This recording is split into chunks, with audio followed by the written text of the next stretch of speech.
Good morning વિદ્યાર્થી મિત્રો. ચાલો તો હવે આપણે આજે ગુજરાતીમાં આપણો જે આ પાઠ ચાલતો હતો એ પૂરો કરેલો છે, બરાબર. તો હવે આજે આપણે એના પ્રશ્નોના જવાબ કરી લઈએ. જે વસ્તુ થઈ જાય એવી છે તે હું કરાવી દઉં છું, બાકીના હું તમને ફોટા મોકલીશ, તો ફોટામાં જોઈને પછી જવાબ લખજો. ચાલો, એના શબ્દાર્થ ને રૂઢિપ્રયોગ મેં તમને લખવા માટે આપેલા જ હતા 3 વાર, બરાબર. હવે આપણે આવીએ ભાષા સજ્જતા. ભાષા સજ્જતામાં પહેલું છે, જુઓ પહેલો પ્રશ્ન. આ વાર્તામાં ગુજરાતી ભાષા ઉપરાંત બીજી ભાષાના શબ્દોનો ઉપયોગ થયો છે તે તમારા ધ્યાનમાં આવ્યું હશે. હવે અમુક શબ્દ એવા હોય કે અંગ્રેજી શબ્દ છે છતાં આપણે એને ગુજરાતીમાં ઉપયોગ કરીએ છીએ. તો કઈ રીતે? તો દાખલા તરીકે ડૉક્ટર. તો ડૉક્ટર એ અંગ્રેજી શબ્દ છે, પણ આપણે એને ડૉક્ટર જ કહીએ છીએ. ગુજરાતીમાં પણ આપણે આ શબ્દ વાપરીએ છીએ. પાર્ટી અને ક્લબ, આ શબ્દો એવા છે કે જે અંગ્રેજી ભાષાના હોવા છતાં આપણે ગુજરાતી ભાષામાં એનો ઉપયોગ કરીએ છીએ. અરબી ભાષાના શબ્દો છે મિજલસ, નસીબ અને નસીબદાર. ફારસી ભાષાના શબ્દો છે જિંદગી, ચશ્મા અને ચીજ. આ બધા અલગ અલગ ભાષાના શબ્દોનો ગુજરાતી ભાષામાં ઉપયોગ થાય છે. સંસ્કૃત અને અન્ય ભારતીય ભાષાના અનેક શબ્દો ગુજરાતી ભાષામાં પણ વપરાય છે. સંસ્કૃત ભાષાના પણ અને એ સિવાય અન્ય ભાષાના શબ્દો પણ આપણે ગુજરાતી ભાષામાં ઉપયોગમાં લઈ શકીએ છીએ. હવે જુઓ પ્રશ્ન 2. એમાં શું કહે છે? અન્ય ભાષાના શબ્દો આપણી ગુજરાતી ભાષામાં કાં તો મૂળ સ્વરૂપે આવે કાં તો પરિવર્તન પામીને આવે. અન્ય ભાષા, અન્યમાં બધી જ ભાષા આવી જાય. અરબી, ફારસી, અંગ્રેજી, સંસ્કૃત, આ બધી ભાષાના શબ્દો ગુજરાતી ભાષામાં આવે તો ખરા, પરંતુ કોઈક શબ્દો એવા હોય કે મૂળ રૂપે આવે છે અને કોઈક શબ્દો એવા હોય છે કે જે પરિવર્તન પામીને આવે છે. મૂળ રૂપે આવે તો એને કહેવાય તત્સમ, અને પરિવર્તન પામીને આવે તો એને કહેવાય તદ્ભવ. સમજ પડે છે? સંસ્કૃત ભાષાના અસંખ્ય શબ્દો ગુજરાતીમાં મૂળ રૂપે પણ આવે છે અને એના પરિવર્તન પામેલા રૂપ પણ વપરાય છે. સમજો, સંસ્કૃત ભાષામાંથી ઘણા શબ્દો આપણી ગુજરાતી ભાષામાં મૂળ રૂપે પણ લેવામાં આવ્યા છે અને એ જ શબ્દોનું પરિવર્તન પણ થઈને આવે છે. તો મૂળ રૂપે આવે તો એને કહેવાય તત્સમ, અને પરિવર્તન પામીને આવે તો એને કહેવાય તદ્ભવ. તો જુઓ, સંસ્કૃત ભાષાના શબ્દ છે ધર્મ. ધર્મ એ તત્સમ, મૂળ રૂપે ધર્મ, અને એનું પરિવર્તન પામીને આવે છે ધરમ. આપણે એને ધરમ કરી નાખીએ છીએ. સૂર્ય, તો સૂર્યનું પરિવર્તિત રૂપ છે સૂરજ. હસ્ત, હઠ. કર્મ, કર્મ એ મૂળ રૂપે વપરાયેલો શબ્દ છે અને એને પરિવર્તન પામીને એનો અર્થ થાય કરી નાખ્યો છે કરમ. વર્ષ એ રીતે વરસ. જોયું? મૂળ રૂપે વપરાય તો તત્સમ અને પરિવર્તન પામીને વપરાય તો તદ્ભવ. ત્યાર પછી છે ત્રીજું. હવે તમારે ફક્ત વાંચી લેવાનું છે.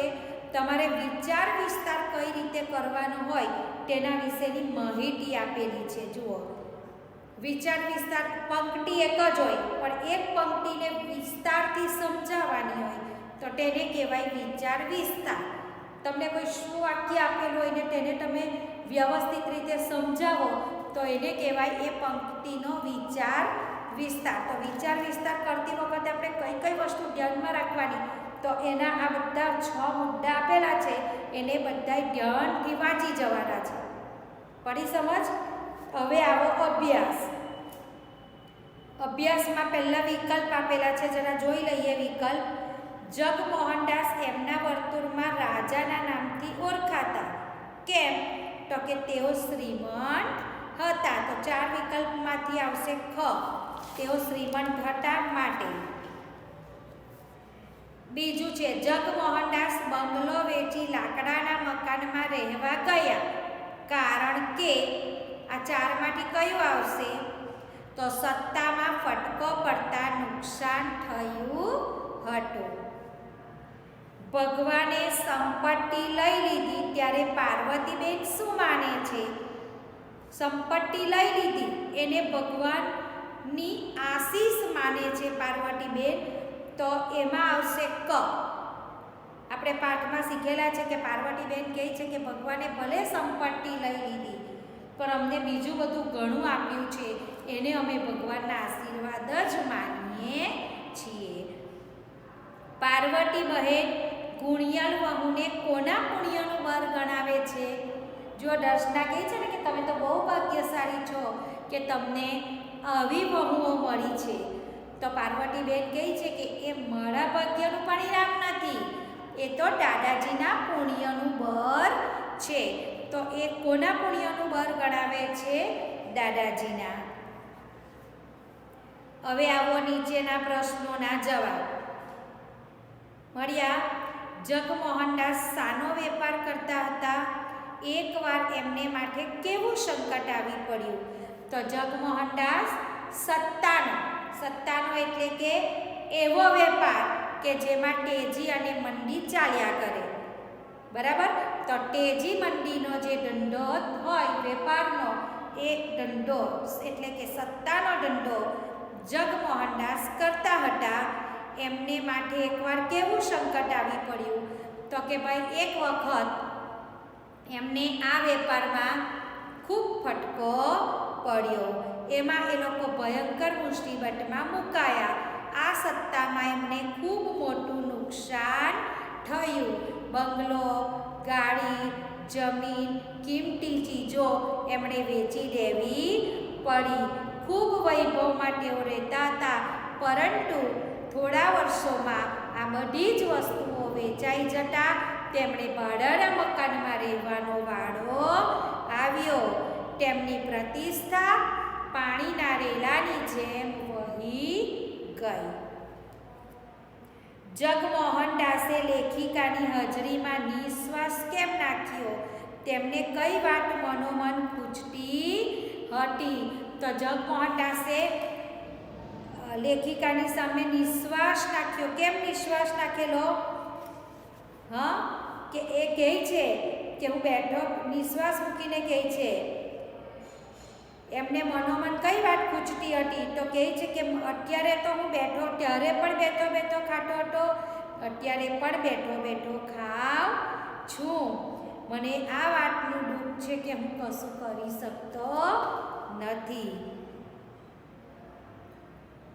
સુમોહનને કઈ વાત કથતી હતી? ત્યારે લેખિકાને શું કહ્યું? સુમોહનને કઈ વાતનું દુઃખ હતું? તો સુમોહનને એની બહેન પ્રીતિને અમેરિકા એટલે કે બહારના દેશમાં, વિદેશમાં ભણાવવી હતી, કેમ કે તે ભણવામાં ખૂબ હોશિયાર હતી. એ માનતો હતો કે હું મારી બહેનને પણ ખૂબ સારું ભણાવું, ઉચ્ચ શિક્ષણ વિદેશમાં મોકલીને અપાવું. પણ હવે એમની વિદેશમાં બહેનને મોકલાવાની પરિસ્થિતિ રહી નથી. આ પ્રીતિને ડૉક્ટર બનાવીને અમેરિકામાં ભણાવીને આગળ ઉચ્ચ અભ્યાસ કરાવવાની એમની જે ઈચ્છા હતી, એ સુમોહનની ઈચ્છા પૂરી થતી નથી. આ વાતનું એમને ખૂબ દુઃખ હતું. ઉત્પલા ભાભી સુખની શી વ્યાખ્યા આપે છે?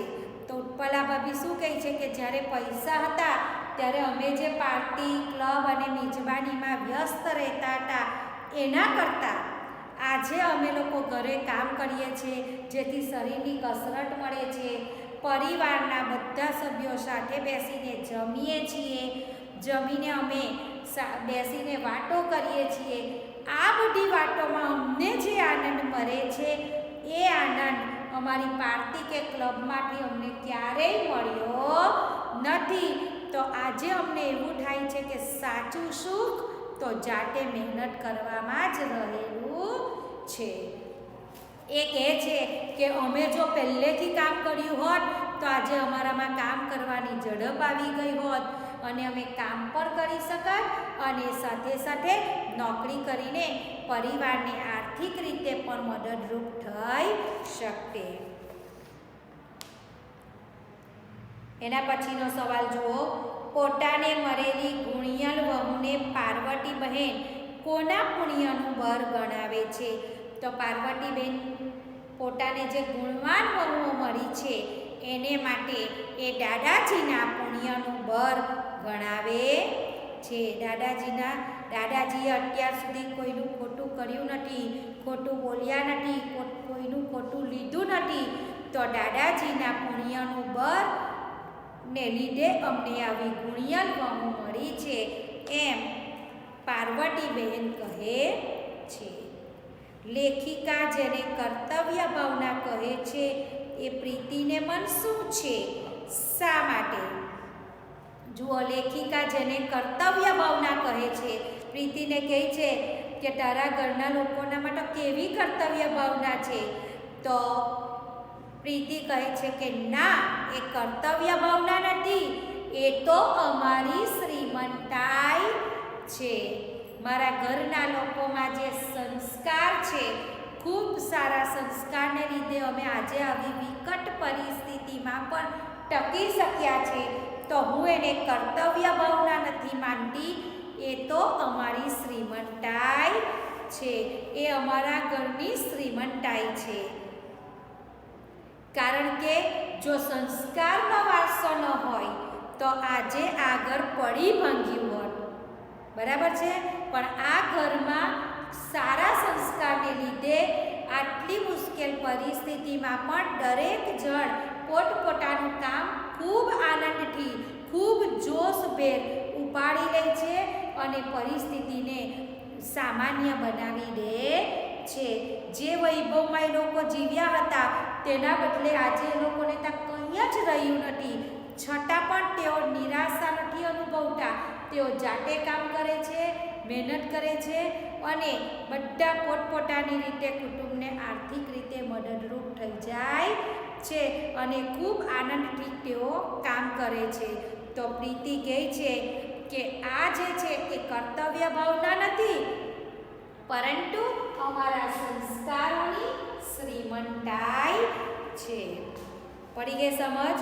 હવે સ્વાધ્યાયના જે 4 સવાલ છે એ તમારે બધાએ પણ જાતે લખવાના છે. સાંભળજો, સ્વાધ્યાયના 4 સવાલ તમને હોમવર્કમાં આપું છું અને નીચેના 2 વિધાન સમજાવવાના છે, એ પણ હોમવર્કમાં તમારે કરવાના રહેશે, બરાબર છે. તો આટલા સવાલ સાંભળી લેજો. કઈ કઈ વસ્તુ તમારે લખવાની છે નોટમાં. આપણે ભાષા સજ્જતામાં પ્રશ્ન 2 નોટમાં લખવાનો છે, પ્રશ્ન 1 લખવાની જરૂર નથી, બરાબર. સૂચના સાંભળજો. ભાષા સજ્જતામાં પ્રશ્ન 2 નોટમાં લખવાનો છે. પ્રશ્ન 3 એના જે 6 મુદ્દા વિચાર વિસ્તારના છે એ તમે સમજીને લખી દેજો, તમને વિચાર વિસ્તાર આવશે. અત્યારે નહીં આવશે પણ સત્રાંત પરીક્ષામાં વિચાર વિસ્તાર આવે છે, માટે આ 6 મુદ્દા લખી નાખવાના છે. ત્યાર પછી ખાલી જોઈને બેઠા જ લખવાના છે ને પ્રશ્ન 2માં પણ તત્સમ અને તદ્ભવ શબ્દ જોઈને જ લખવાનો છે. ત્યાર પછી અભ્યાસના વિકલ્પો અને પ્રશ્ન 2ના સવાલ જવાબ, બરાબર. પ્રશ્ન 2ના પ્રશ્નોની સાથે તમે સ્વાધ્યાયના 4 પ્રશ્નો જોડી દેજો, એટલે ટોટલ 6 ને 4 10 પ્રશ્નો થઈ જશે અને 2 વિધાન સમજાવવાના છે. તે આટલું પૂરું કરી નાખવાનું છે. તમારી પાસે સમય છે હવે લખવાનો.